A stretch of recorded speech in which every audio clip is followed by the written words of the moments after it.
सरकार हमसे डरती है, पुलिस को आगे करती है, अरे सरकार हमसे डरती है। पुलिस को आगे करती है। आणि कोणाला सांगायचं सांगा. अहो 11 महिने झाले मी तक्रारदार आहे.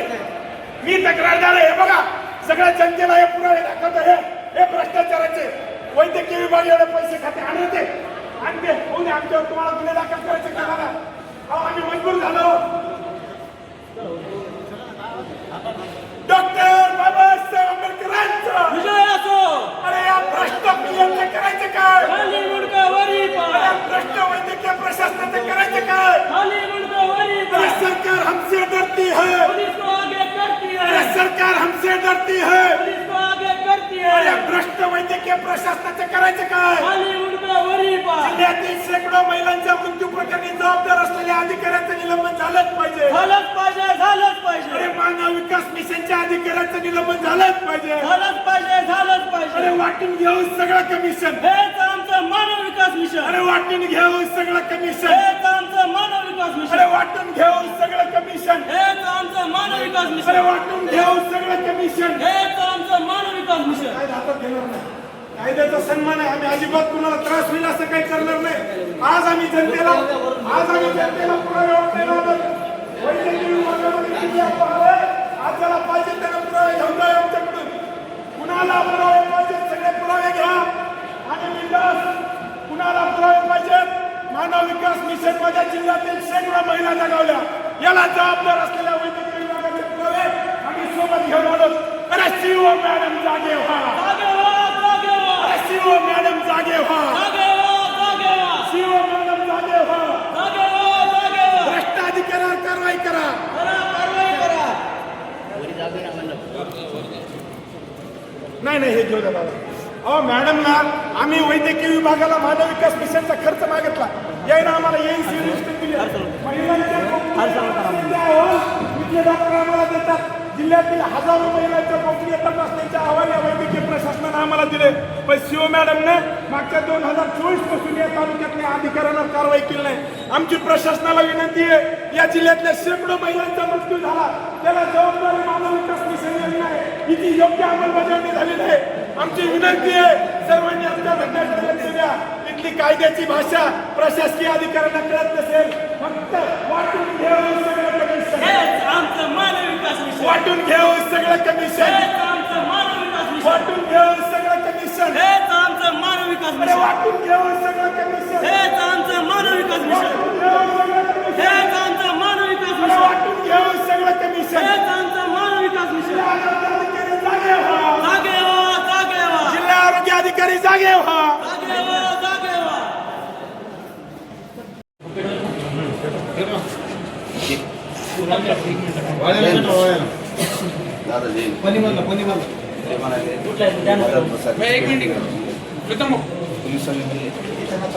आक्रमक आंदोलन आज जिल्हा परिषदला करण्यात आलं. काय पार्श्वभूमी आणि काय म्हणता?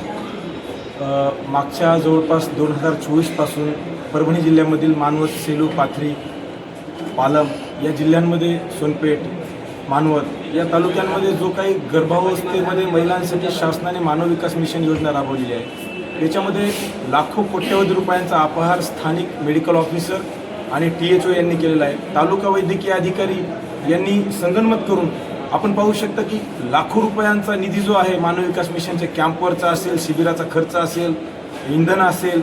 आज तुम्ही सांगा मला 1.25 महिन्याचं बालक खुर्चीवर बसून जेवलंय असं दाखवलंय.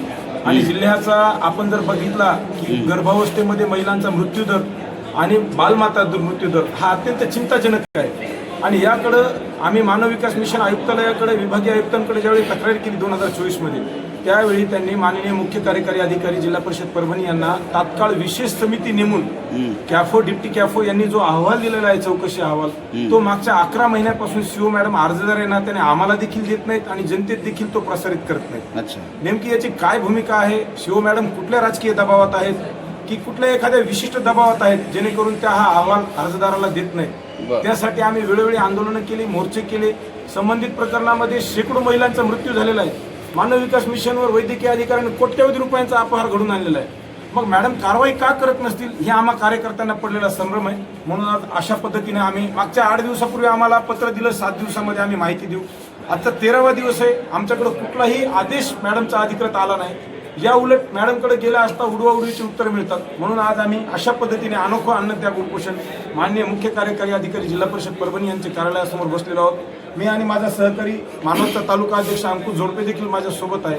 आम्हाला इथून अहवाल मिळेपर्यंत, चौकशी अहवाल मिळेपर्यंत आम्ही इथून उठणार नाही, जेणेकरून माझ्या जिल्ह्यातील हजारो शेकडो गरीब कुटुंबातील महिलांना न्याय मिळावा, मृत्यू पश्चात त्या बालकांना व महिलांना न्याय मिळावा अशी प्रामाणिक इच्छा घेऊन आज आम्ही मुख्य कार्यकारी अधिकारी जिल्हा परिषद परभणी यांच्या समोर बसलो. आपण भ्रष्टाचाराचे देखील आरोप केलेले त्याच्यामध्ये पूर्णपणे, आणि इतक्या मोठ्या सगळ्या प्रमाणात आपण कागदपत्रांची हे केलेली आहे, तरी सुद्धा जर होत नसेल तर मग याला काय म्हणा, प्रशासनाची हलगर्जीपणा म्हणा, काय म्हणा? आपण पाथरी, मानवत, सेलू, पालम, सोनपेठ, परभणी या तालुक्यांची अवस्था जर पाहिली, आपण परभणी, पालम, सोनपेठ, पाथरी, मानवत या तालुक्यांची जर अवस्था पाहिली तर शेकडो महिलांचा गर्भावस्थेत मृत्यू झालेला आहे. एकीकडे शासन कोट्यवधी रुपये गर्भवती महिलांच्या कॅम्पवर खर्च करतंय आणि दुसरीकडे महिलांचा दगावण्याचा रेट देखील वाढत आहे, तो प्रमाण देखील वाढत आहे. मग त्यावेळेला मुख्य कार्यकारी अधिकारी जिल्हा परिषद परभणी हे काय करत आहेत, माननीय जिल्हा आरोग्य अधिकारी काय करत आहेत, हा जो संभ्रम निर्माण झालेला आहे, ज्याने की वैद्यकीय प्रशासनाची देखील प्रशासनात बदनामी होत आहे जनमानसात आणि भ्रष्टाचार देखील होत आहे. या दोन्ही गोष्टी थांबाव्या म्हणून आम्ही आग्रही आहोत. याचा अर्थ आरोग्य सेवेवर पूर्णपणे दुर्लक्ष होत आहे आणि हेळसांड रुग्णांची सुद्धा होत आहे. 100% निश्चित. आपण पाहू शकता, आज आपण जर महिलांच्या रुग्णालयामध्ये गेलात, महिलांचं प्रसूती रुग्णालय आहे, तिथं जर पाहिलं तुम्ही तर ग्रामीण भागातून महिला रेफर होऊन इथं येतात आणि इथं सांगितलं जातं की तिच्या मृत्यूचं कारण हे आहे ते आहे. मग ही लोक एवढं शासनाचा एवढा कोट्यवधी रुपये निधी खर्च होतो, तो जातो कुठं? हा प्रश्न आम्हाला सर्वसामान्य कार्यकर्त्यांना पडलेला आहे. अधिकाऱ्यांची आणि यांची कुणाचं जरब नाही राहिलेली मग वैद्यकीय अधिकाऱ्यांना यावर, या सर्व निधीवर माननीय मुख्य कार्यकारी अधिकारी जिल्हा परिषद परभणी यांचं नियंत्रण असतं, यांचे मार्फतच तो निधी वितरित केला जातो. परंतु माननीय मुख्य कार्यकारी अधिकारी जिल्हा परिषद परभणी यांच्यावर नेमकं काय दबाव आहे की ते या भ्रष्ट अधिकाऱ्यांवर कारवाई करण्यासाठी थांबत आहेत, हा पडलेला आम्हाला प्रमुख प्रश्न आहे. म्हणून आम्ही आज आंदोलन करीत आहोत. आता आपली भेट झाली, काय म्हणल्या मॅडम? मॅडम म्हणले आम्ही तुम्हाला तात्काळ अहवाल उपलब्ध करून देऊ. आम्ही त्यांना विचारणा केली, काल आम्ही आलो होतो भेटीसाठी, आपण आम्हाला अहवाल का नाही दिला? तर त्या म्हणल्या त्यावेळी मला अहवाल सापडत नव्हता. असं आज त्यांना सापडलाय बहुतेक, त्यामुळे आम्ही तो अहवाल घेईपर्यंत इथून हलणार नाही.